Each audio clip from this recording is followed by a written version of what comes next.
Bismillahirrahmanirrahim. Kita lanjutakan surah Al-Baqarah ayat 23. Qala Allah Ta'ala fil Qur'anil Karim, A'udzu billahi minasy syaithanir rajim. Bismillahirrahmanirrahim. Wa in kuntum fi raibin mimma nazzalna ala 'abdina fa'tu bi suratin min mithlihi wad'u shuhada'akum min dunillahi in kuntum shadiqin. shadiqin. Fa in lam taf'alu wa lam taf'alu fattaqun nar allati waquduha an-nas wal hijarah u'iddat lil kafirin. Wa in kuntum lan namun ana sapa sira kabeh,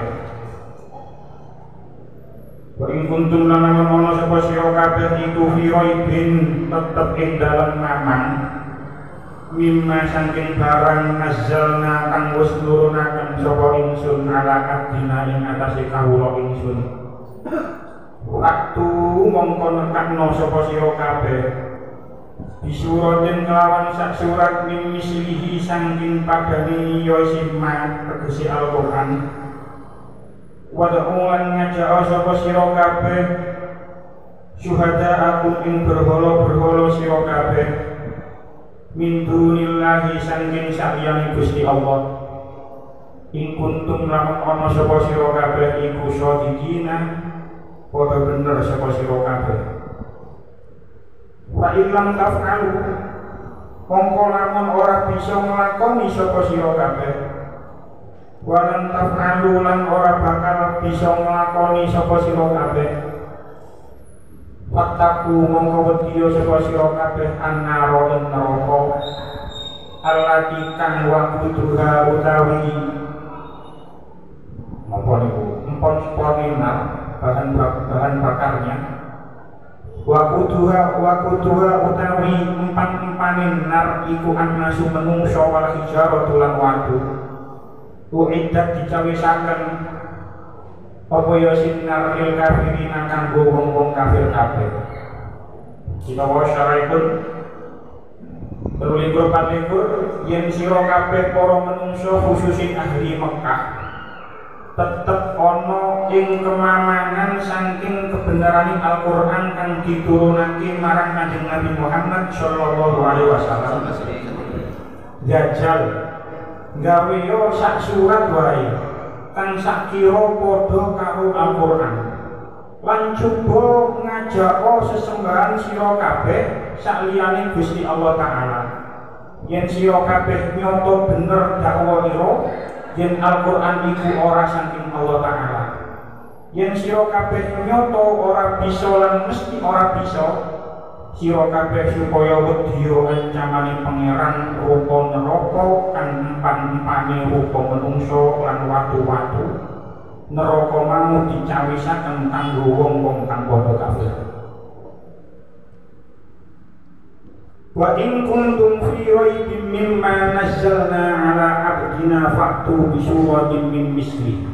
Wa in kuntum dan jika kamu semua fi raibin tetap di dalam keraguan, ai fi syakkin, jika kamu semua tetap dalam keraguan mimma dari sesuatu nazzalnahu, mimma dari sesuatu nazzalna yang menurunkan kita, yang kami telah turunkan ala abdina terhadap kepada hamba kami, faktu maka buatlah bisuratin dengan satu surat min mislihi yang semisal dengannya itu. Dan tafsir At-Tabari, tafsir At-Tabari ini salah satu tafsir tertua di dunia.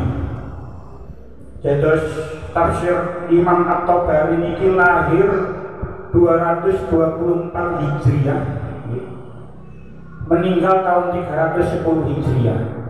Jadi ini salah satu tafsir tertua di dunia dan dijuluki sebagai Ummahatul Tafasir. Rujukan ulama-ulama ahli tafsir itu tafsir ini, tafsir At-Tabari. Jadi meninggal 310 Hijriah. Berarti 1100 tahun yang lalu tafsir ini sampun wonten. Jadi ini termasuk salah satu tafsir tertua di dunia yang paling lengkap dan menjadi rujukan ulama-ulama ahli tafsir dari zaman dahulu sampai saat ini. Terus Imam At-Tabari ya apa? Jadi tafsir ini tobel, ini enten 16 jilid. Oh, masya Allah, tahun sak monten dan niyo soroe damel tafsir kados monten 16 jilid ngeten. Terus Syekh Abu Ja'far At-Tabari ngendika kados ngeten, wa hadza minallahi azza wa jalla ihtijajun li nabiyyi Muhammadin sallallahu alaihi wasallam ala musyriki qaumihi minal arabi wa munafiqihim. Imam Tobari sanjang, ini adalah hujjah dari Allah, ini adalah bukti, ini adalah hujjah dari Allah kepada Nabi Muhammad yang ditujukan kepada orang-orang musyrik Arab dan orang-orang munafik, wa kufari ahli kitab wa dhalalihim, dan orang-orang kafir dari ahli kitab dan orang-orang yang tersesat. Alladzina iftataha bi qisasihim qawluhu jalla sana'uhu innal ladzina kafaru sawa'un 'alaihim a'anzartahum am lam tunzirhum. Jadi kisah ini, cerita ini sudah dibuka kali Gusti Allah teng surah Al-Baqarah ayat 6 yang lalu. Sak temene wong-wong kafir iku padha dielingno gak dielingno padha tetep la yu'minun, tetap orang beriman. Ini sudah dibuka ceritanya oleh Allah dalam surah 6, tentang surah Al-Baqarah ayat 6. Jadi kalau kita terjemah mimma nazalna kan ayat ini sesuatu dari barang yang telah kita turunkan. Yang dimaksud yang kita turunkan ini adalah Al-Quran. Wa ala abdina, dan ayat ini yang dimaksud ala abdina ini Kanjeng Nabi Muhammad. Jadi jika kamu masih ragu terhadap Al-Quran yang telah diturunkan oleh Allah kepada Nabi Muhammad, waktu bisuratin min ismi, maka buatlah sesuatu yang semisal dengan Al-Quran. Jadi kalau kita terjemah ayat ini secara luas, wahai orang-orang yang musyrik dari kalangan orang Arab dan orang-orang kafir dari ahli kitab, jika kamu masih ragu terhadap Quran yang telah kami turunkan kepada Muhammad SAW, bahwa apa yang kami turunkan itu adalah annahu min indi, sesungguhnya Al-Quran itu dari sisiku, terus Gusti Allah, sesungguhnya Al-Quran itu dari sisiku, dan akulah wa anni allazi anzaltuhu ilaihi, dan akulah yang menurunkan kepadanya. Lek pancene Gusti Allah sampun sanjang kados ngoten, maka buatlah faktu bisuratin min misli, maka datangkanlah hujjah, tekokno dalil, tekokno hujjah yang mengalahkan hujjahnya, mengalahkan hujjah Kanjeng Nabi. Karena apa? Temriki annakum ta'lamuna anna hujjata kulli nubuwatin ala syiddihi fi da'watin nubuwah. Karena kalian tahu, terus Syekh Imam At-Tabari, karena kalian tahu bahwa hujjah setiap nabi atas kenabiannya adalah mendatangkan suatu bukti yang seluruh orang tidak mampu mengalahkannya. Terus maksudnya ini Cingen, pun nanti kalau terangkan pilih mukjizatnya Nabi. Setiap Nabi itu diparingi mukjizat. Setiap Nabi, setiap Rasul itu diberi oleh Allah berupa mukjizat. Lah, mukjizatnya Rasul itu disesuaikan dengan kesenangan dan kondisi kaumnya saat itu.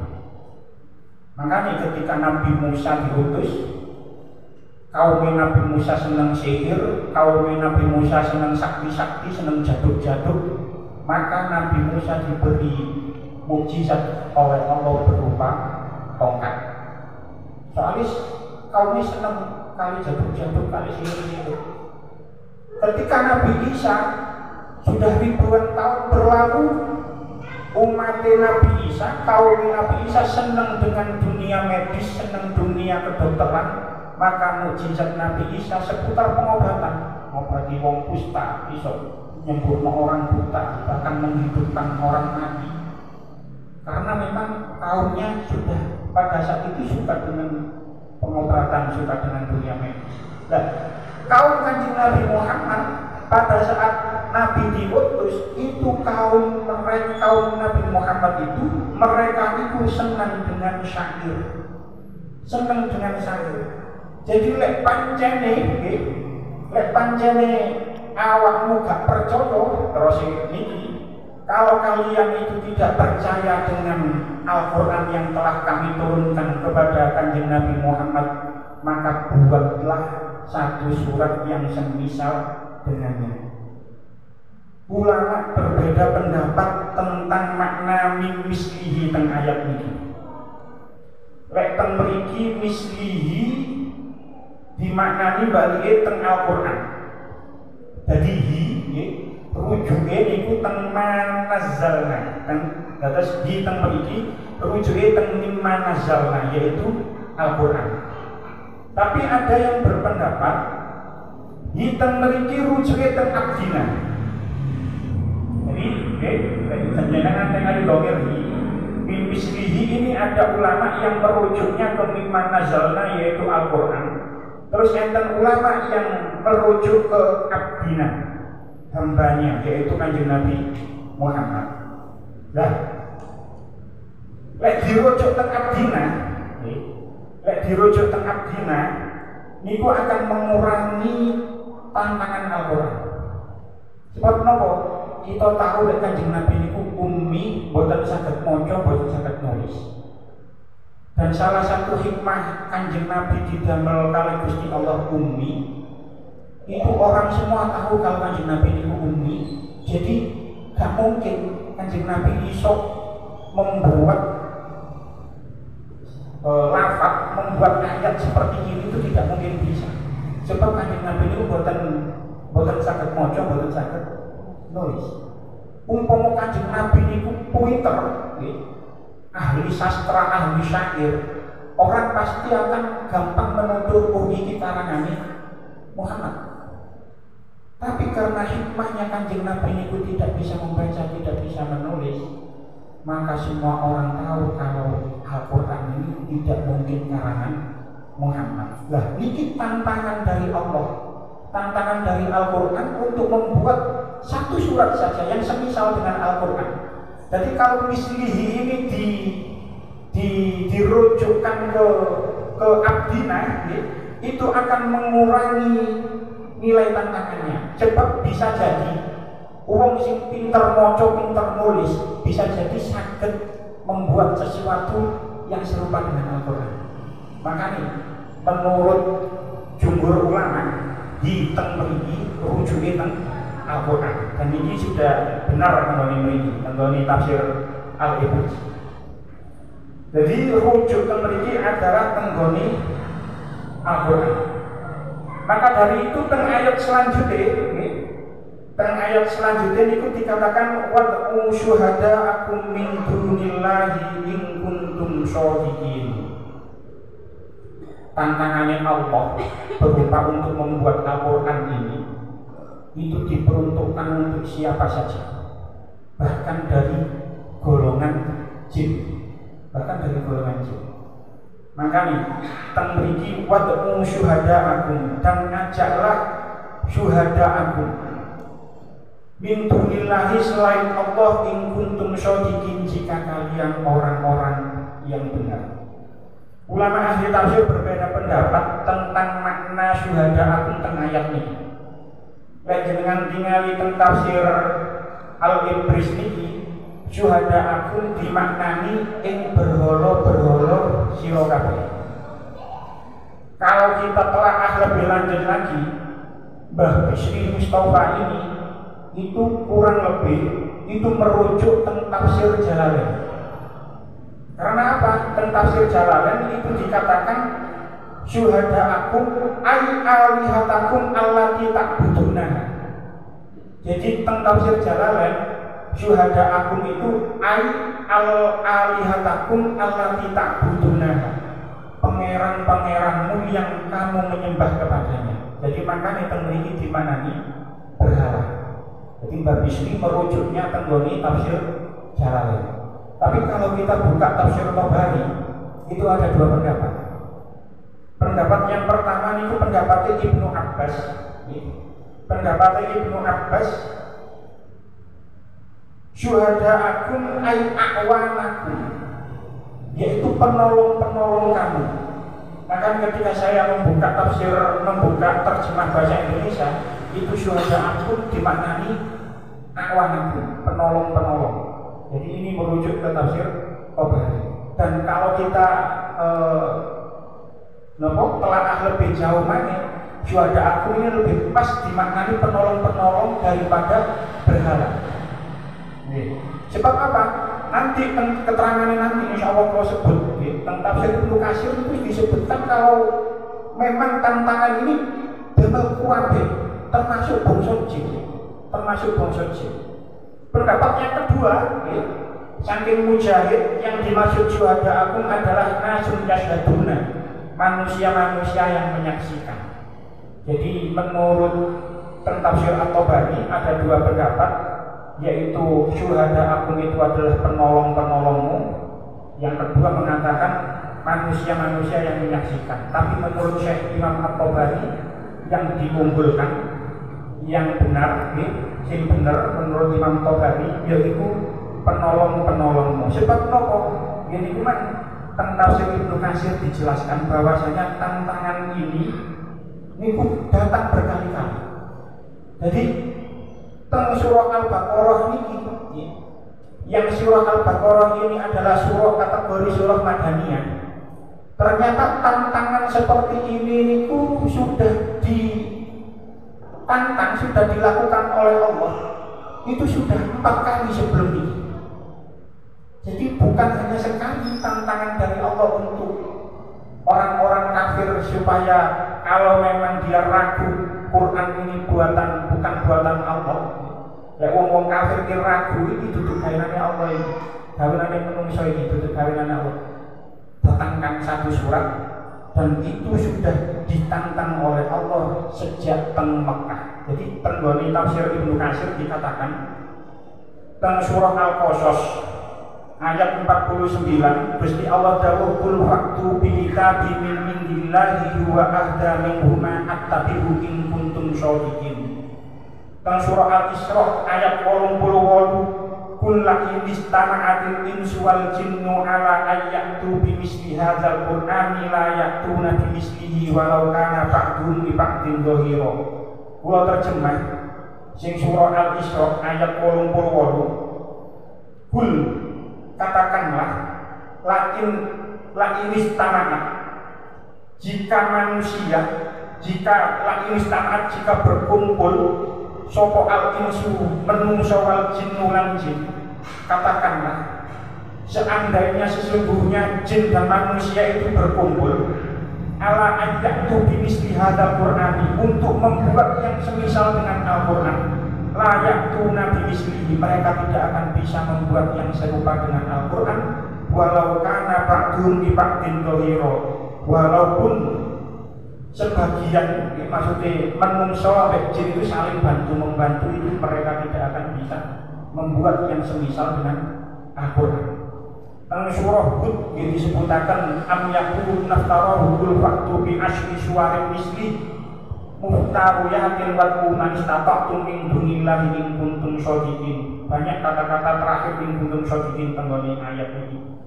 Jadi ada 4 teng surah Al-Qasas ayat 49, surah Al-Isra ayat 88, surah Hud ayat 13, surah Yunus ayat 3738. Kesemuanya ini adalah surah Makkiyah.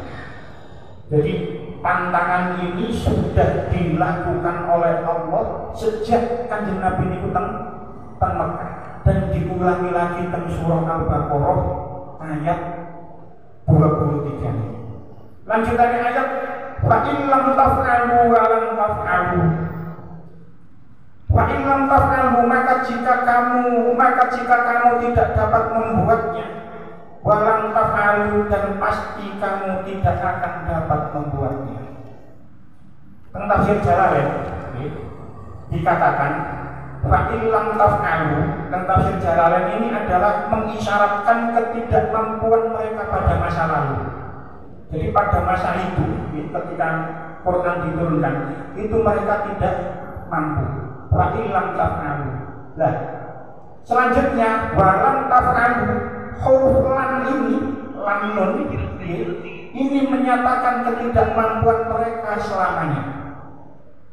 Jadi tenggone tafsir Jalalain dikatakan zalika abadan li zuhuri irjazihi.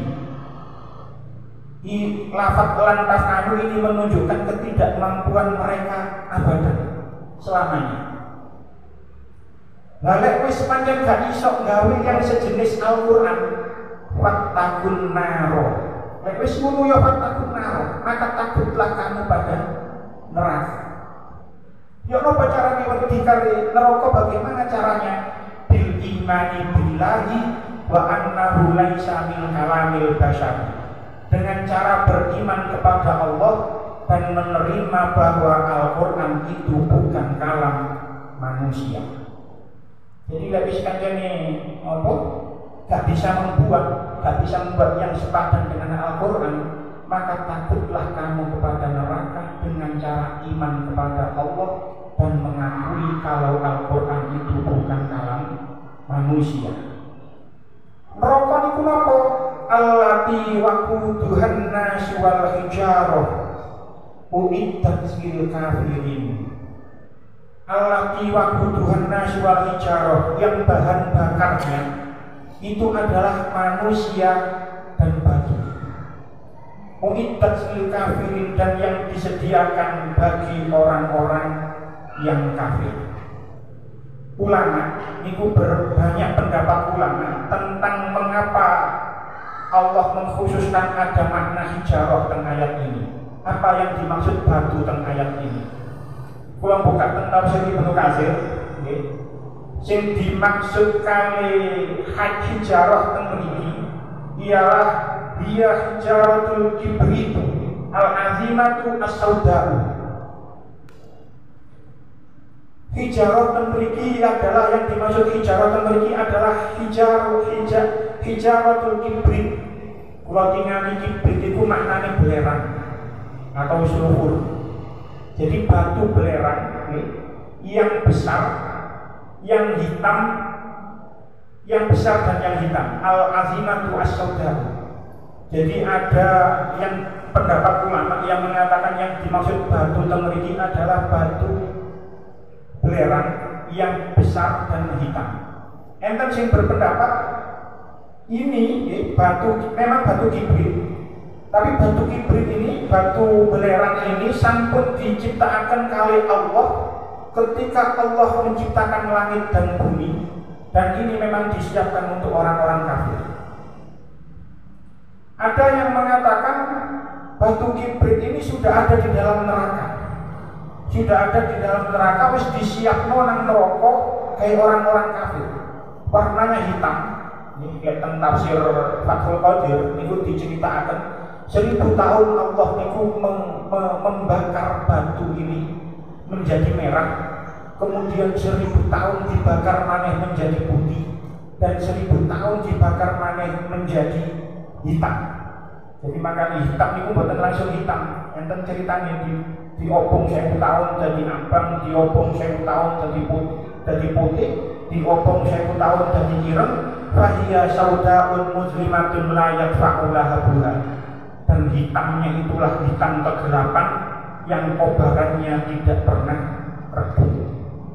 Jadi ada berbagai pendapat, dan pendapat yang terakhir ini adalah pendapat Imam Al-Qurtubi, salah satu ulama ahli tafsir yang juga terkenal, masyhur, dan Imam Fakhrur Razi juga sama-sama ahli tafsirnya. Itu menceritakan bahwasanya al-muradu biha, yang dimaksud dengan hijarah teng ayat ini adalah hijaratul asnami wal andadi allati kanat ta'budu min dunillahi, yaitu batu-batu berhala atau tandingan-tandingan yang mereka sembah selain Allah.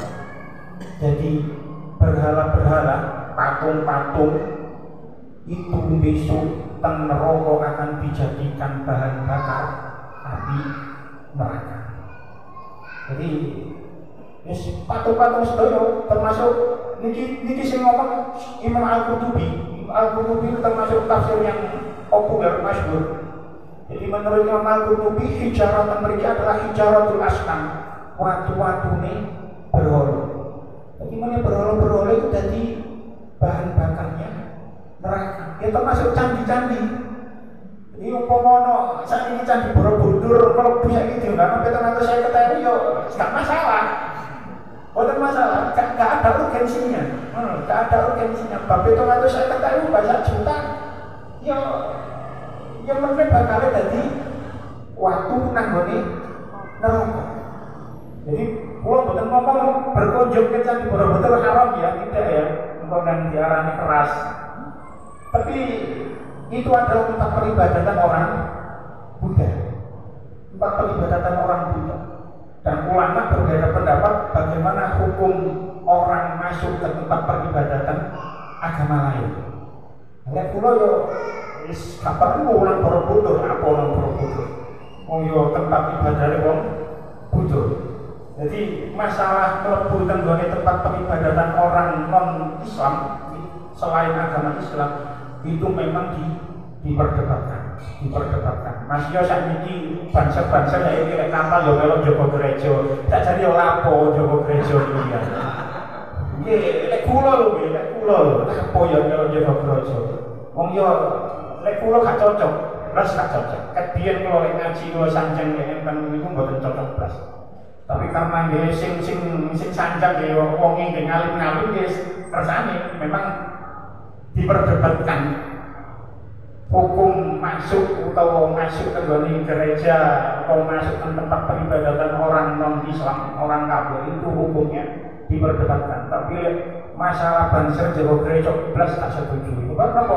Awak dhewe ono polisi, ono TNI, lan kok melok-melok jogo. Wis ono polisi, ono TNI wis ben dijogo karo polisi. Ono sing ngansor, kula yo iku dadi pengurus nang ansornya. Jadi ayat niki nggih walhasil nggih.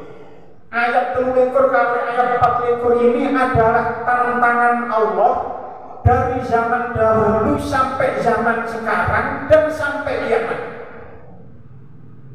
Jadi tantangan ini berlaku dari dulu sampai kiamat.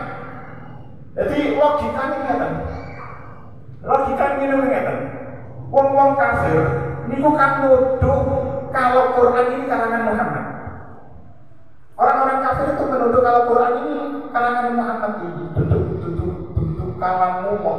Duduk kalam pangeran ini karangan Muhammad. Logikanya kalau memang ini karangan manusia, logikanya mereka yang lebih cerdas, mereka yang lebih pandai, mereka yang lebih ahli syair, ahli balaghah, ahli sastra, logikanya mereka pasti bisa membuat yang semisal dengan Al-Quran. Dan Allah menantang mereka niku boten gawe Al-Quran kabeh boten, tapi disurati hanya satu surat. Tantangannya hanya satu surat mawon. Sing semisal dengan Al-Quran, tapi nyatane nopo sampai Kanjeng Nabi sedo, sampai sak mangke dan sampai kiamat benjing itu tidak ada yang bisa membuat yang semisal dengan Al-Quran. Mestinya kalau menggunakan logika berpikir yang rasional, mestinya orang-orang kafir itu harusnya mengakui kalau ini memang bukan karangan Muhammad, tapi ini benar-benar Allah. Namun tantangan ini sudah dilakukan sejak zaman dulu, sudah 1400 tahun lebih. Sampai sekarang tantangan itu tidak bisa dibuktikan oleh mereka. Harus sih orang-orang kafir itu beriman. Kalau sini sanggowo koyok Al-Quran. Makanya tenggone ayat mang dikatakan sing nopo innalladzina kafaru sawaun alaihim. Ngomong kafir podo kon mirip, gak kon mirip, podo-podo lahir iman. Tetap orang-orang itu tidak beriman. Nah, salah satu cerita yang masyhur, salah satu cerita yang masyhur itu ada seseorang yang mengaku sebagai nabi. Mula sampai pasti bertemu dengan nama Musailamah, biasanya ditambahi Al-Kadzab. Ini orang mengaku nabi. Terus lek pancen ngaku nabi, endi wahyumu endi? Nah, wahyumu endi? Akhirnya mereka menggunakan contoh surah Al-Fil. Surah Al-Fil. Lah, sadarane surah Al-Fil turun, nggih. saderenge surah Al-Fil turun, kemudian beberapa waktu yang dekat sebelum Kanjeng Nabi lahir, itu ada raja yang bernama Abraha. Itu kita sampun insya Allah sampun apal cerita itu. Tapi Raja Abraha ini karena seorang raja, niki insya Allah keterangannya benjing tentang ayat 126 pirang tahun kas. Mekah itu dari dulu itu sudah ramai. Senajan Islam dari masuk, tapi temeriku sudah ada Ka'bah. Itu sudah ramai. Jadi perputaran ekonomi, kalau kita membahas masalah ekonomi, perputaran ekonomi teng Mekah itu sangat luar biasa. Soalnya orang-orang mengumpul teng Mekah. Itu dari mana saja? Itu dari dulu. Itu ceritanya begini, tekan Nabi Ibrahim sampai Nabi Adam itu teng ayat 126. Nah, Raja Abraha itu iri. Kok ono daerah warga sing nyambangi, warga sing berkunjung ke sana. Tapi ini Raja Abraha, Ka'bah itu dipindah. Caranya apa? Dengan membuat Ka'bah tandingan. Jadi Raja Abraha itu dapat Ka'bah tandingan teng Yaman. Ka'bah ini luwih apik karena terbuat dari emas, dari perak. Tapi tetep ae wong gak ono sing nanggoni Ka'bah tandingan. Jadi kebiyen itu ono sing rame ono tandingan itu wajar, makanya ono partai rame ono gawe partai tandingan itu wis kebiyen wis enten koyo ngoten niku. Nah, karena orang-orang itu masih tetap berkunjung ke Mekah, karena terus langsung Abraha itu membuat Ka'bah tandingan, terus boten enten sing moro. Mari ngono nang gone Ka'bah tandingan nang Yaman iki, ternyata ono wong sing ngising nang gunung. Wah, wis tambah gak karu-karuan nang kali Abraha. Gak karuan-karuan nang kali Abraha masih wis dihancurkan akhirnya. Akhirnya cerita Abraha mengarahkan pasukan dengan menggunakan gajah datang nang gone Mekah. Yaman teng Mekah niku hidup. Ya, barat dekat. Akhirnya tengah Mekah terus ditanggleti sapa pemimpin nang kene. Kuwabe penduduk Mekah jawab pemimpin Abdul Muthalib. Abdul Muthalib niku mbahe Kanjeng Nabi. Jadi Kanjeng Nabi niku turun-turunan niku wong pemimpin-pemimpin sedaya, makanya ketika tenggone Mekah niku nggih tiyang niku nggih gak wani kabeh segan ambek Kanjeng Nabi wong panjen turunane orang terhormat. Kanjeng Nabi turunan Mbah Abdul Muthalib. Sapa pemimpin ini? Kabeh sanjang Abdul Muthalib. Maka langsung dipanggil Abdul Muthalib kali raja Abraha. Meni pasukan kaum Mekah, penduduk Mekah ojo oleh nanggoni omahe, mongkon ngungsi kabeh. Akhirnya singkat cerita, daripada ada pertumpahan darah, pasukan Abraha sudah begitu besar. Akhirnya seluruh penduduk Mekah itu disuruh kali Abdul Muthalib untuk mengungsi ke atas gunung. Jadi Mekah, itu jenengan itu seperak. Mekah itu dari dulu, Ka'bah itu berada di coro lompok, coro nopo, keluaran itu yang paling nisor, sing paling nisor. Sampai saat ini, misalnya nambah pinggir Ka'bah, nambah gedung-gedung tinggi. Di sini itu sekeliling Ka'bah itu gunung-gunung. Saat ini gunung-gunungnya hilang dari gedung-gedung tinggi. Nah, orang-orang penduduk Mekah itu akhirnya mengungsi naik ke atas gunung. Wis, ayo nang dhuwur gunung kabeh. Bah, engko ya apa karepe pangerane Ka'bah, Babano Abraha cek engko terserah pangerane Ka'bah. Terserah Gusti Allah engko akan dilakukan apa ke Abraha dan pasukannya. Singkat cerita akhirnya ketika pasukan Abraha sudah mau memasuki dekat dengan Ka'bah, akhirnya burung-burung datang membawa kerikil-kerikil yang membawa. Akhirnya semua orang penduduk Mekah itu tahu peristiwa itu. Jadi Backgroundnya seperti itu. Jadi penduduk Mekah, wong jijik nang bae Kanjeng Nabi, Kanjeng Nabi dereng lahir, bae Kanjeng Nabi kan selisih jaraknya belum segitu jauh, belum seberapa jauh. Artinya kalau cerita itu turun menurun, itu guru kaduan. Cerita tentang mbah kula, mbah panjenengan iso kasih enten, kasih ada yang dapat yang masuk ke telinga kita. Nah, ketika itu orang-orang tahu semua kalau pasukan Abraha mati kabeh kena kerikil-kerikil yang dibawa oleh burung yang tidak tahu datangnya dari mana. Terus ketika Kanjeng Nabi diutus jadi nabi, terus dakwah teng Mekah, turun surah Al-Fil, dan surah Al-Fil itu termasuk kategori surah Makkiyah, maka orang-orang itu yakin lek iki kudu karangane menungso. Ini sudah tahu, ini tuh karangan manusia, ini pasti kalam Allah. Alam taruh kaifa fa'ala rabbuka bi ashabil fil. Ini tuh karangan manusia, ini pasti karangan, ini pasti kalam Allah. Ini dari sesuatu yang tinggi. Kanjeng Musailamah mati karena ada surah Al-Fil. Akhirnya Musailamah yang gawe surah Al-Fil. Tapi tidak ada maknanya sama sekali dan tidak ada nilai estetikanya sama sekali. Ketika ditantang, ini wahyu mulai pancen awakmu ngaku nabi di wahyu ini. Terus akhirnya gawe surah Al-Fil,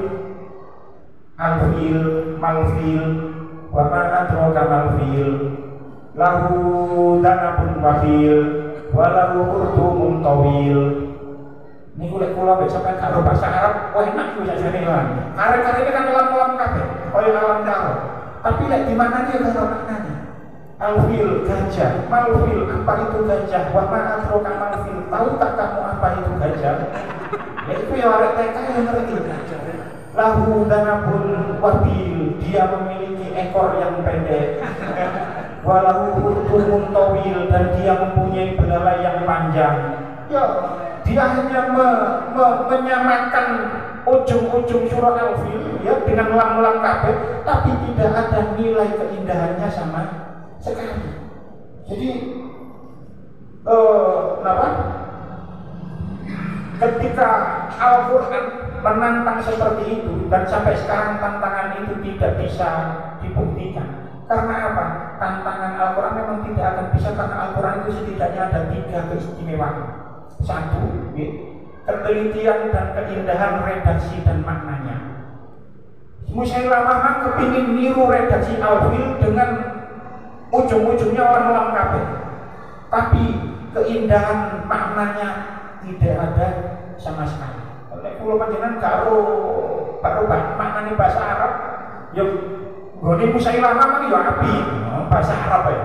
Lam-lam kabeh, tapi lek maknanya kan tidak ada nilai estetikanya sama sekali. 2, keistimewaan Al-Quran, pemberitaan tentang hal-hal gaib, baik masa lalu dan masa yang akan datang, itu tidak bisa dibantah. Kanjeng Nabi niku ketika banyak cerita, karena tentang Al-Quran itu menceritakan hal-hal gaib di masa yang lalu. Misalnya cerita tentang Nabi Sulaiman, cerita tentang Ashabul Kahfi. Itu hal-hal gaib yang diungkap oleh Al-Quran yang terjadi di masa lalu dan di masa yang akan datang. Itu surga neraka itu gaib. Itu sudah diungkap oleh Al-Quran. Jadi siji, ketelitian dan keindahan redaksi maknanya. 2, pemberitaan tentang hal-hal gaib baik di masa lalu dan masa yang akan datang.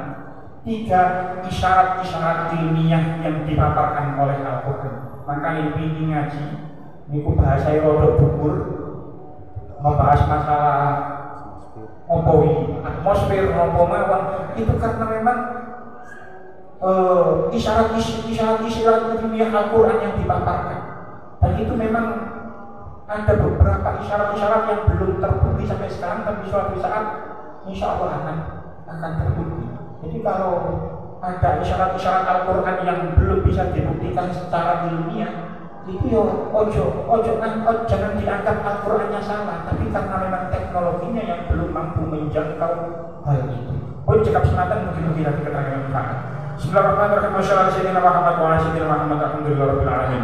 اللهم صل على سيدنا محمد صلاة تطمئن بها قلوبنا وتنفع بها علومنا وتقضي بها حوائجنا وترفع بها درجاتنا وتهدي بها قومنا وتخرج بها قلوبنا وتلهمنا بها علوم لدني وتكرمنا بها بالسعادة والكرامة مع ذريتنا وتكثر بها أموالنا وأصحابنا وتلاميذنا وأتباعنا وأضيافنا وترزقنا اللهم تمام نعمتك وتمام رحمتك وتمام رضوانك وصل وسلم وبارك على شفيع ما خلقت ورزقت وأمات وحيد إلى يوم تشرف الخلق أجمعين والحمد لله رب العالمين ربنا آتنا في الدنيا حسنة وفي الآخرة حسنة وقنا عذاب النار وصلى الله على سيدنا محمد النبي الأمي وعلى آله وصحبه وسلم الحمد لله رب العالمين والسلام عليكم warahmatullahi wabarakatuh. Waalaikumsalam.